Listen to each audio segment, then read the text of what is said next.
ক্রয় বিক্রয় চুক্তির মাধ্যমে মূল্যসীমা ছাড়াই পণ্য আমদানির সুযোগ, ব্যবসায়ের গতি ফেরার আশা। অর্থ পাচারের ঝুঁকি দেখছেন বিশ্লেষকরা, নজরদারির তাগিদ।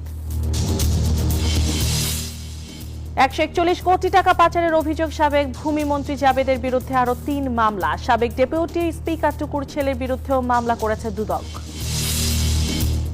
আমনে ভরা মৌসুমে রাজশাহীতে সারের জন্য কৃষকের হাহাকার। সংকট মেটাতে আগামী মাসের বরাদ্দকৃত সার ছেড়ে দেওয়ার ঘোষণা কৃষি বিভাগের।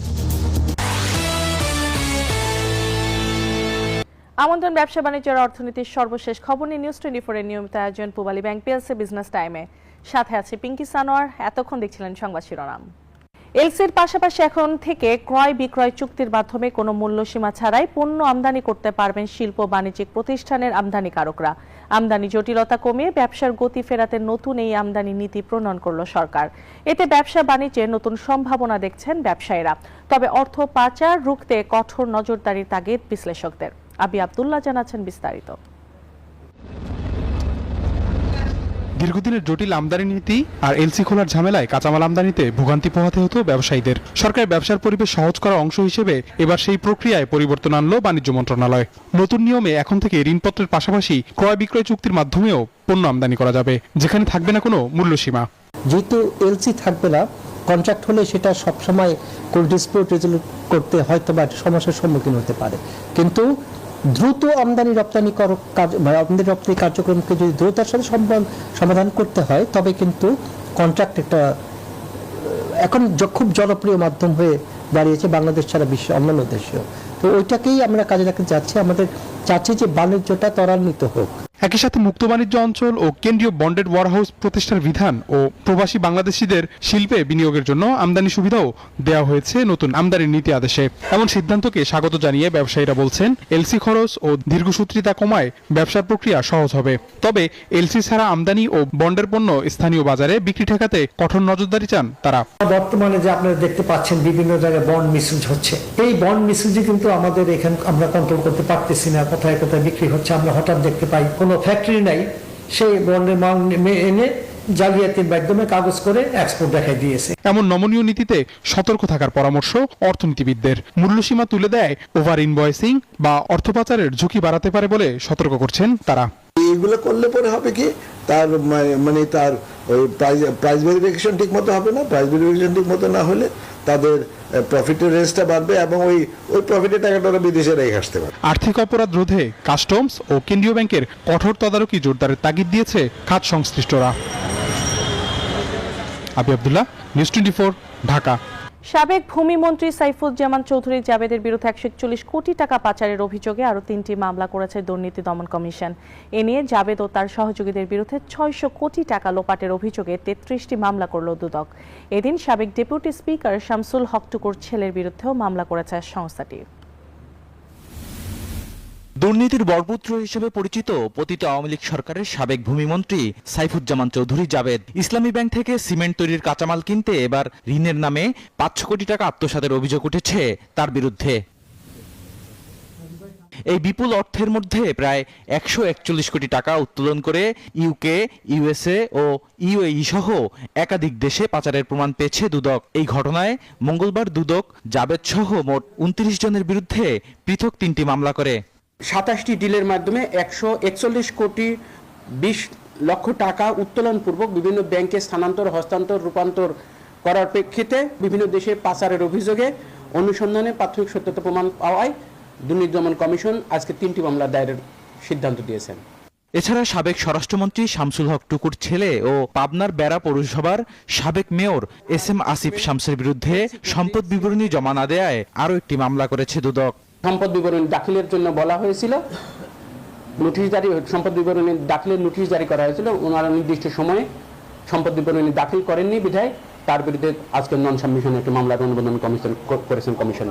এদিন দুদকের মানি লন্ডারিং শাখার মহাপরিচালক মোকাম্মেল হককে সরিয়ে প্রতিরোধ শাখায় বদলি করা হয়েছে। বদরুল আলম শাওন, নিউজ 24, ঢাকা।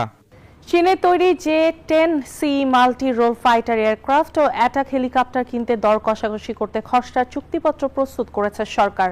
মঙ্গলবার সরকারের বিভিন্ন কার্যক্রমের অগ্রগতি নিয়ে আয়োজিত সংবাদ সম্মেলনে এই কথা জানিয়েছেন প্রধানমন্ত্রীর তথ্য সম্প্রচার উপদেষ্টা জাহিদুর রহমান। সাম্প্রতিক বাস্তব যুদ্ধের অভিজ্ঞতার দিকে ইঙ্গিত করে ডাক্তার জাহিদ বলেন, ভারত পাকিস্তানে যখন যুদ্ধ হচ্ছে ভারতের রাফাল ভূপাতিত হয়েছিল এবং সেটা করেছিল চাইনিজ J-10। এই তথ্য এখন প্রতিষ্ঠিত। রাফালকে বলা হয় 4.5 প্রজন্মের সবচেয়ে আধুনিক যুদ্ধ বিমানগুলোর একটি। এর সঙ্গে যুদ্ধক্ষেত্রে J-10CE খুবই করেছে, ফলে বিমানটি নিয়ে বাংলাদেশ গুরুত্বের সঙ্গে ভাবছে। সারের সংকট নেই, কোনো জায়গায় সার বিতরণে কিছু অনিয়ম হয়তো এসছে, পত্রিকা এসছে, আমরা খেয়াল করেছি এবং সেটার জন্য সরকার খুব দ্রুত ব্যবস্থাও নিচ্ছে। সেখানে দায়িত্বপ্রাপ্ত যিনি আছেন, সেটা কৃষি বিভাগের হোক, সেটা প্রশাসনের হোক, বদলি করা হয়েছে।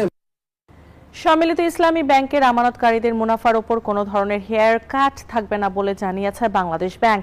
একই সাথে আগামী 1 সেপ্টেম্বর থেকে ব্যক্তিগত আমানতকারীরা তাদের আমানতের মূল অর্থ নির্ধারিত নির্দেশনা অনুযায়ী উত্তোলনের সুযোগ পাবেন। মঙ্গলবার বাংলাদেশ ব্যাংকের গভর্নর মোস্তাকুর রহমানের সাথে সম্মিলিত ইসলামী ব্যাংকের চেয়ারম্যান কাজী শাইরুল হাসান ও ব্যবস্থাপনা পরিচালক আবেদুর রহমান শিকদার বৈঠক করেন। আগামী 1 সেপ্টেম্বর থেকে ব্যক্তি আমানতকারীরা যাতে তাদের আল ওয়াদিয়াহা, চলতি হিসাব, মুদারাবা, সঞ্চয় হিসাব ও মুদারাবা মেয়াদি আমানতের মূল অর্থ প্রয়োজন অনুযায়ী উত্তোলনের সুযোগ পায় সে ব্যাপারে নির্দেশনা দেন গভর্নর।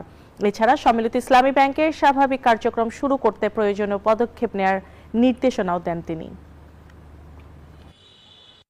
সম্প্রতি অর্থমন্ত্রী বলেছিলেন যে হেয়ার কাট বাতিল করা হলো, কিন্তু তার এই নির্দেশনার পরেও জনমন বলতে বোঝাচ্ছে যে সম্মিলিত ইসলামী ব্যাংকের যারা আমানতকারী তাদের কাছে একটা অস্পষ্টতা রয়ে গেছিল।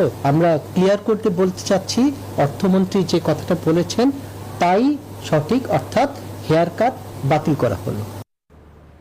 ফাঁকা ডিলারের গোডাউন, আমনে ভরা মৌসুমে সারের জন্য রাজশাহীতে কৃষকের হাহাকার দেখা দিয়েছে। তাদের অভিযোগ, বস্তা প্রতি 400 থেকে 700 টাকা বেশি দিয়েও চাহিদা মতো সার পাওয়া যাচ্ছে না। কৃষি বিভাগ জানায় সংকট সমাধানে আগামী মাসের জন্য বরাদ্দকৃত সার এ মাসেই ছাড় করা হবে। রাজশাহী থেকে মতিউর মুর্তুজার প্রতিবেদন। সারের সংকটে বিপাকে রাজশাহীর আমন চাষি সহ অন্যান্য চাষিরা। ডিলারের গোডাউনের সামনে দীর্ঘ অপেক্ষা করেও সার মিলছে না। চাষিদের অভিযোগ, সরকারি মূল্যে ডিলারের কাছ থেকে সার পাচ্ছেন না তারা। বস্তা প্রতি বেশি গুনতে হচ্ছে 400 থেকে 700 টাকা। 10 বিঘা জমির উপর খেত করে সারের দরকার আমার 10টা, লিচ্ছি 1টা কি 2টা, এতে তো আমার প্রয়োজন মিটবে না। সার নাই, বরাদ্দ নাই, আসেনি, এগুলো বিভিন্ন রকমের সমস্যা কৃষকের দেখা তখন বন্ধ করে দিয়ে চলে যায়। আমরা মনিটরিংটা ঠিক মতো পাচ্ছি না, মনিটরিংটা অবশ্যই হচ্ছে না।